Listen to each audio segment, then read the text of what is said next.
ძალიან ბევრი ადამიანი არსებობს, რომელიც რატომღაც იძახის, რომ ეს ყველაფერი არ მომხდარა. ბევრი ადამიანი არსებობს, რომელიც ფიქრობს, რომ დედამიწა ბრტყელია.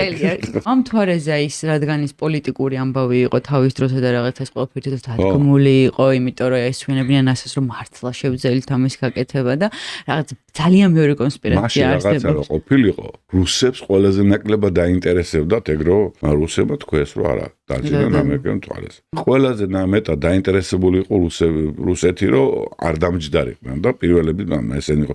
ესენი წავიდოდნენ მთვარეს. ამერიკელები რო არ დამჯდარიყვნენ, ცოტა ხანში რუსები დავიდნენ. კი. და უფრო მეტსაც გეტყვით, რომ საბჭოთა კავშირი რო არ დაშლილიყო, ამერიკაც და რუსეთის 2003 წელს ალბათ მარსზე დაჯდებოდა. მაგრამ ეს კონკურენცია შეწყდა საბჭოთა კავშირის დაშლის მერე ინტერესი დაკარგეს.